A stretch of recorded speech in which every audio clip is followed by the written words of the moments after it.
Thanks, Goose. Max Payne 3 shows what Rockstar can do when they don't need to render an entire open world. It sets the bar very high for its genre in everything it does, and it's one of the most impressive shooters we have ever played. Just a warning, some of the images you're about to see may be disturbing to some viewers. I didn't find my way out of this mess. I was on my own.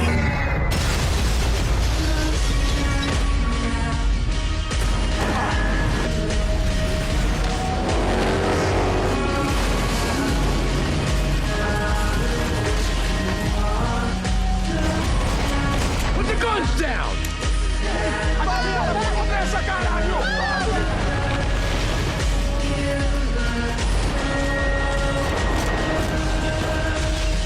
Max is back, and he's fallen off the wagon, a hopeless drunk haunted by murderous memories. I felt like a fool. He doesn't care about much anymore, and he hasn't got much to care about anyway. But Max also has a reputation for getting the job done, and this takes him to Brazil, where he's put in charge of security for a wealthy family. The country is torn apart by poverty and civil unrest. Militant groups and corrupt police don't help the situation, and violence and kidnapping is commonplace. Naturally, all hell breaks loose, and Max's alcoholism plays a part in the mistakes that he makes. He then sets out to make amends and figure out exactly what happened. The story takes many turns and beautifully flashes back to key events in Max's life that put him in the position he's in now. Trouble finds us the same way you found me. Slumped in a bar, drunk on self-pity. I'd been sitting at the bar for 3 hours. It's refreshing to have a Brazilian setting, and you can see the developers worked hard to capture the feel of its slums and culture. It's also remarkable storytelling. Max's downtrodden voiceover narrates everything you do, and at times it reminded me of Bastion's reactive narration. And, you know, if I lingered for too long in one area or wasn't sure where to go, after a while, you know, Max would let me know, which I thought was really clever. Was there a switch in that room? The fact that the narration is reacting to what you're doing or not doing just makes you more connected to the character, I think. And I just love Max. How could you not? I own this town, amigo. That's a good line. You practice that in front of the mirror in your underwear? Your father owns this town. You're nothing but a chump. In the other games, he was always a bit of a cardboard cutout, but here he's a fully fleshed out character, complete with flaws. He's so down on himself and depressed, you really feel for the guy. The most remarkable thing is the setup of this characterization. You just know everything about Max within the first 10 minutes, what he's been through, where he's at, and where he wants to be going, which is pretty much nowhere. And they use so many fascinating mechanics to tell a story as well. I mean, the excellent motion capture is somewhere between LA Noire and Red Dead Redemption. Blurring visuals and static distortion are a unique choice, and while it's a bit overdone, they do help to emphasize the messy mind state that Max is in. Keywords and bits of sentences will come up on screen during dialogue, and they reinforce the important bits of conversation. In fact, going back and playing this again, seeing those words come up had extra meaning the second time around, so they're all on purpose. And it just keeps you more engaged and more involved in the story. Plus, all of these characters are interesting, and they're all terrifying in their own way. I think my favourite moments were in the gang territory slums. Max is pulling up his bootstraps, and as he walks into that town and the kids are playing soccer and there's all that dancing and then all the dark stuff that follows. Let the girls go. No one needs to die, asshole. Tomar no cu, seu gringo de merda. Vou matar sim. Don't you kill her! Don't you! Just masterful. Yeah, that was excellent. I love how you don't even know what's going on around you half the time because most of the villains don't speak English. And this just adds confusion and tension, especially during combat. One of the things they do in this game that I really appreciated is that they work hard to justify your killing spree by making you aware of the fact that the bad guys are truly bad and they do really bad things. Yeah, in fact, the most brutal moment in the game is followed by one of the most brutal moments by a villain. So, you know, Rockstar are known for making very controversial and violent games, so it's good they thought long and hard about this, and I think it works. Yeah, the violence comes across very realistic, but it's not gratuitous, I thought. Rockstar means serious business with this game. It's a very dark and serious story. So well paced too, isn't it? I mean, no scene lingers too long, and the effortless transition from mini cutscene to action is just so seamless that you'll find it hard to put this game down. Dead end. And part of that is because the camera in the cutscenes is always moving, so when it transitions from a cutscene into player-controlled action, you barely notice it. Also, it's a small thing, but I just love the fact that he carries the gun that you have in the action into the cutscene with him. I love that. Yeah, there's a lot of video game stuff that's been polished here that often just gets left by the wayside, especially for a shooter. Plus that music score is above average. The way it ebbs and flows and those drums and So many locations too, Barjo. You get a sense that they're all built larger than they need to be just to keep you in the world.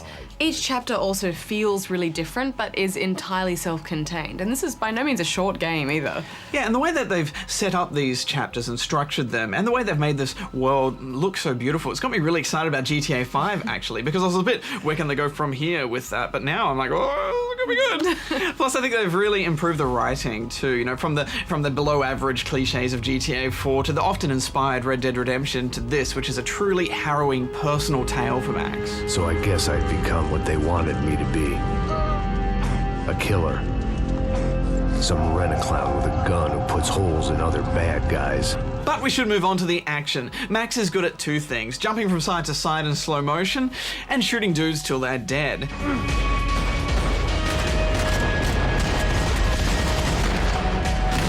This is brutal, satisfying combat, and the addition of a cover system makes it a slower, more tactical-paced game than the other Max Paynes. As you take out enemies, a slow-mo bar fills, and this lets you slow down time. You can also do a slow-mo leap in any direction, which leads to classic action hero moments. The game encourages you to use slow-mo and leap a number of ways. Firstly, because it looks awesome, and it's so much easier to get those ever-essential headshots. But also, every enemy is a real threat, so you kind of need to use it, but it's by no means an I win button.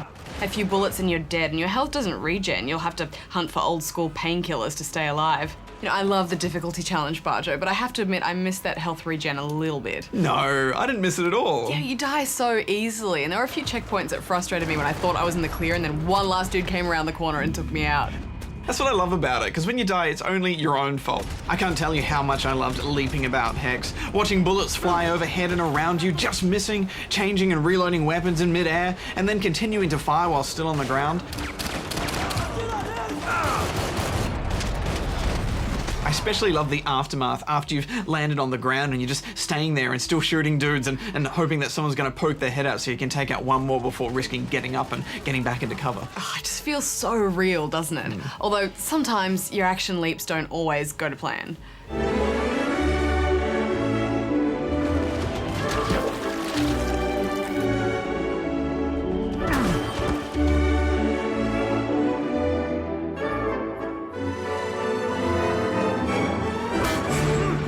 I'm happy to say that this game has made pistols fun again. I mean, a rifle's great for long range, but often a pistol is just better to use because it's so much faster.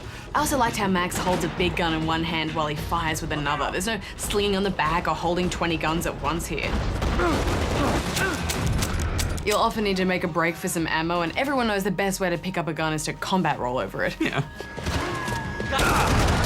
One thing they've done here, which is very, very clever, is the construction of the locations where you're taking cover and where enemies are hiding. You're often an easy target. You haven't got much cover, and enemies are always obscured by desks or tables or fences or just some way that you need to find a new angle to get to them, but you're also really trapped, which encourages you to leap out and search around. And it's so clever, and it makes all of these locations unique and interesting and fun to fight in. We've been playing this on 360, and there's so much detail drawn into the background. It's all very crisp and shiny, and makes me very excited about the PC version. Oh, and there's animations, Barjo, from Max's lunges to the enemy's crumples. The most sophisticated part about this game is how enemies take bullets and how that plays into the combat.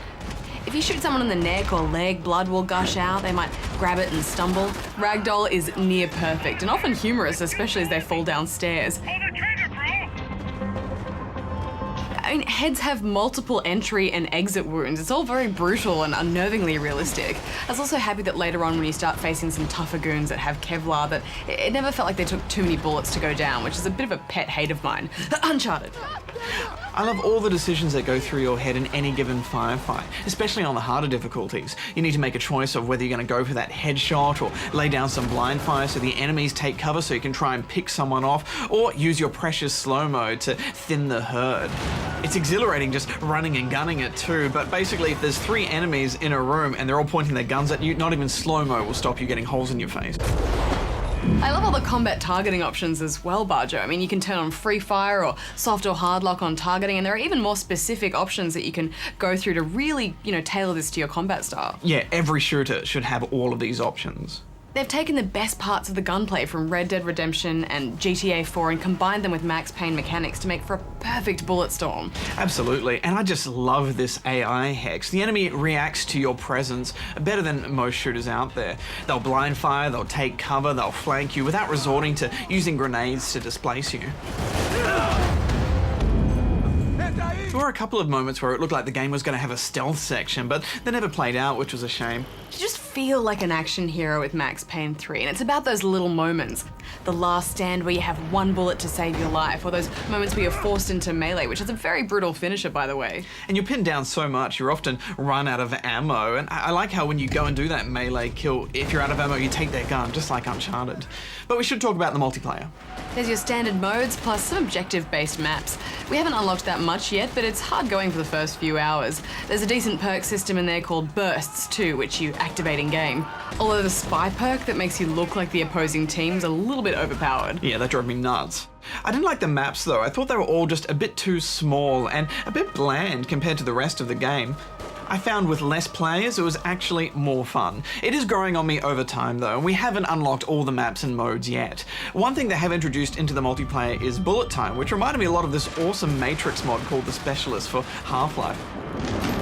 The way the bullet time works in multiplayer is a bit confusing. Basically, whoever can see you when you activate it is affected, and if they're an enemy, they're affected negatively. It's an interesting mechanic, but it got me killed more times than it actually saved me, so maybe I just need to get better at it.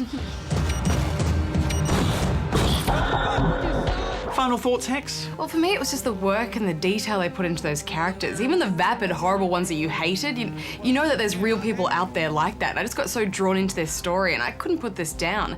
That combined with the incredibly seamless gameplay and mechanics, it's a 9.5 out of 10 from me. Yeah, it just shows how important story is and what it can mean to a shooter. I think it's my favorite third-person shooter of all time. I'm giving it 9.5 out of 10 rubber chickens.